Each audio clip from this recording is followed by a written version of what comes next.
शाइम सदाई करी मथे सिंध सुकार, दोस्त मिठा दिलदार आलम सब आबाद करी। अस्सलाम वालेकुम नाज़रीन, लतीफ़ सरकार जो ही बैत अज इन करे तव्हांजे अॻियां रखियो आहे त अॼु सरकार लतीफ़ जो 281 हों उर्स मुबारक भिटशा में शुरू थी चुको आहे। सरकार लतीफ़ के किन मुर्शिद समझो आहे, किन मुफ़क्किर समझो आहे, किन वली समझो आहे, किन इंसान दोस्त समझो आहे, किन तरक्की याफ़्ता रहबर राह ॾेखारींदड़, किन कमज़ोर तबक़नि जो हामी। हाणे इहे ॾिसो न, वाटूं 20 थियाम, को ॼाणा कहिड़ी विया, इहे सभु शयूं हर कंहिं पंहिंजे पंहिंजे मर्ज़ी मुताबिक़ सम्झो आहे। पर अॼु जेका तव्हां सां ही ॻाल्हि ॿोल रखूं था, उन में मां पंहिंजे तरफ़ां जीअं मूं लतीफ़ सरकार खे सम्झो आहे या सम्झण जी कोशिशि कई आहे, उहा अव्हां जे साम्हूं रखूं था। सभु त सम्झी न सघिया आहियूं, उनजे लाइ त स्कॉलर खपनि था जिन उन्हनि ते कमु कयो आहे। ऐं उहो स्टार्टिंग त वरी बि उहो ई अर्नेस्ट ट्रम्प कई हुई, जॾहिं उनखे हिकिड़ो अॻियां अची वियो उनजो लतीफ़ सरकार जो बैत अची वियो अॻियां, त चवनि त हिनखे त हीउ कहिड़ो बाग़ी शाइर आहे, हिनखे गिरफ़्तार कयो वञे। त पोइ उनखे ॿुधायो वियो त सर हिनखे त हिन दुनिया खे छॾे 100 साल खां मथे थी चुका आहिनि, सम्झो उन वक़्त में 150 साल खां मथे थी चुका हुआ। त पोइ उन मिर्ज़ा कलीश बेग ऐं ॿिया जेके अंग्रेज़ी जा माहिर हुया, उन्हनि खे चयनि त तव्हां मूंखे तर्जुमो करे ॾियो, ऐं उन पाण बि सिंधी पढ़ी। त पोइ उन जो जेको पहिरियों जंहिंखे असां चऊं त शाह साईं जो रिसालो जंहिं कलेक्ट करायो हुयो, उहो अर्नेस्ट ट्रम्प हुयो। Basically he was from Germany जो हुयो, निज़ाद हुयो, पर हाणे अंग्रेज़ असांजे लाइ त सभु अंग्रेज़। त पोइ जिन उन ते कमु कयो आहे, या उहे उन में कल्याण आडवाणी साहबु आहे, डॉक्टर गुरबख्शाणी साहबु आहे, नबी बख्श बलोच आहे, आया कादी साहबु आहे, ऐं अहिड़ा खोड़ सारा नाला आहिनि। उन्हनि कमु कयो आहे। त उन्हनि जी तरफ़ां जेके असां वटि पहुता आहिनि, त मूंखे त हिकिड़ो मुफ़क्किर शाह अब्दुल लतीफ़ भिटाई रहमतुल्लाह अलैह, हिकिड़ो मुफ़क्किर, हिकिड़ो तरक़ी पसंदि सोच वारो, मुदब्बिर, इंसान दोस्त, न सिर्फ़ु इंसाननि सां प्यारु करण वारो, पर चरंद परिंद ऐं फितरत जे हुसन सां प्यारु करण वारो, जंहिं वटि तबक़ाती ऐं नस्ली सोच जो बिल्कुलु उते न हुई। उनजे लाइ सभु माण्हू भली उहे कहिड़े बि मज़हब सां तालुक़ु रखनि था, कहिड़े बि तबिके सां वास्तो रखनि था, ख़ासि तौर ते उनजो फोकस कमज़ोर तबिका हुया। इन करे जेके 7 सूरमियूं आहिनि लतीफ़ सरकार जूं, उहे औरतूं आहिनि। औरत जी पोज़ीशन अॼु ॾिसूं था पंहिंजे मुआशिरे में त केतिरी कमज़ोर आहे।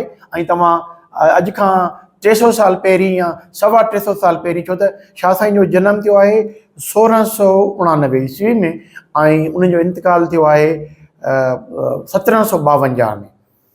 त उन वक़्त में जेका औरतुनि जी पोज़ीशन हूंदी, ज़ाहिर अॼु खां अञा बहितर न हूंदी, बदतर हूंदी। त संदसि सूरमियूं जेके 7 आहिनि, उहे बि औरतूं आहिनि। त तबक़ाती सोच खां बि शाह साहब अलॻि हुया, ऐं हू चाहिनि पिया त दुनिया जा माण्हू उन में असीं शामिल आहियूं, सभु तरक़ी कनि। माना कलेक्टिव सोच ई हुनजी, हिकिड़ो माण्हू तरक़ी न करे। पोइ उन में उनजो ईअं उन चयो त पेही जा पाण में कयम रूह रिहाण, न की डूंगर ॾेह में न काके चिनकाण, पुनो थियसि पाण ससी ताण सूर हुआ।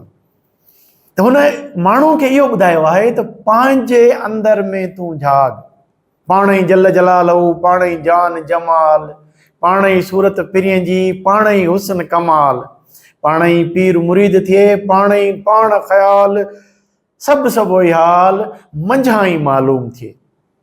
आम इंसान खे, हर माण्हू खे तलकीन कई आहे शाह साईं, जीअं दुनिया जे ॿियनि मुदब्बरनि, मुफ़क्किरनि, दानिश्वरनि इहो चयो आहे त पहिरीं पंहिंजो पाण खे सुञाणो ऐं तव्हां पंहिंजो पाण खे डेवलप करियो।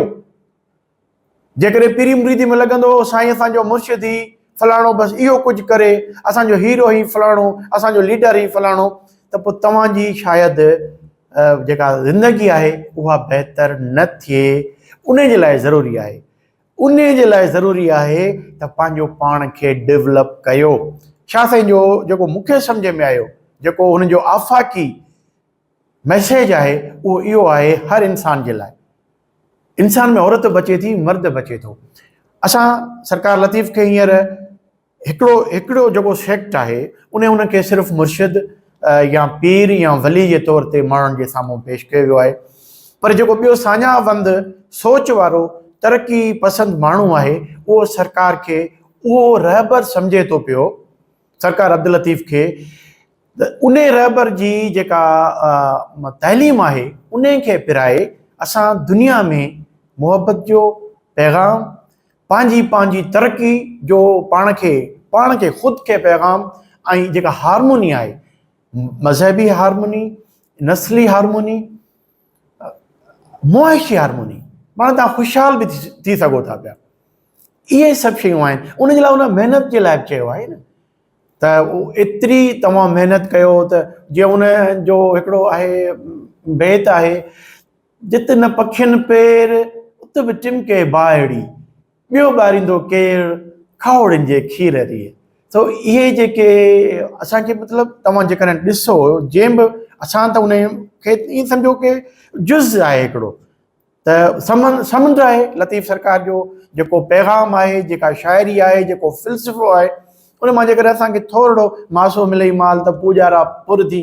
त मासो जेकॾहिं असांखे मिलियो आहे, मूंखे इहो सम्झ में आयो आहे, इहो मैसेज सभिनी जे लाइ आहे। अॼु जे उर्स जे हवाले सां मूं सोचियो त मां हीउ नंढिड़ो प्रोग्राम, इहा सम्झो मूं पंहिंजो पाण जे मथां रखी हिकिड़ी, त इहा मुंहिंजे मथां फ़र्ज़ु आहे त लतीफ़ सरकार जे पैगाम खे जीअं मूं सम्झो आहे ईअं अवां ताईं पहुचाइण जी कोशिशि करियां। मुहबत कयो, मुहबत पाए मन में, रंडा रोड़िया जन तन जो सराफ़न, अण तोरियो अघायो। मुहबत जी ॻाल्हि थो करे ऐं नफ़रत खां हटाए थो, बदनियत जी ॻाल्हि खां रोके थो। चावत पाए तन में, सनो कतियो जन तन जो सराफ़न, दुको ई दाख़िल न कयो। हर शइ जी तव्हां जेकॾहिं सरकार जे उनखे जेको उनजो आहे किताब आहे, रिसालो आहे, जंहिंजे लाइ शाह जो रिसालो आम लफ़्ज़ इहो ई आहे, जेको मुख़्तलिफ़ ॿोलियुनि में, उर्दू में त थियो ई थियो आहे, शेख अयाज़ उनजो मंज़ूम तर्जुमो कयो आहे, पर मुख़्तलिफ़ ॿोलियुनि में उनजा तर्जुमा थियल आहिनि।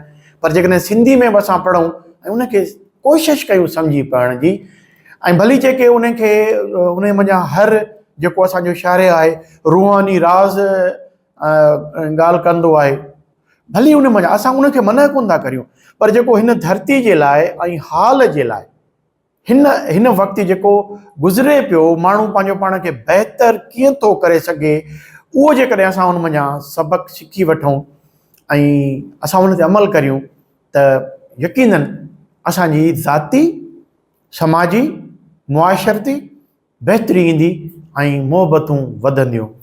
सो अॼु जे हवाले सां ही 2-4 सिटूं असां अर्पियूं आहिनि उन शाइर, उन सरताज, उन मुफ़क्कर, उन मुदब्बिर, उन हिकु इंसान दोस्त इंसान जंहिं वटि नफ़रत न आई, उन खे। नाज़रीन, अवां जी वॾी महिरबानी।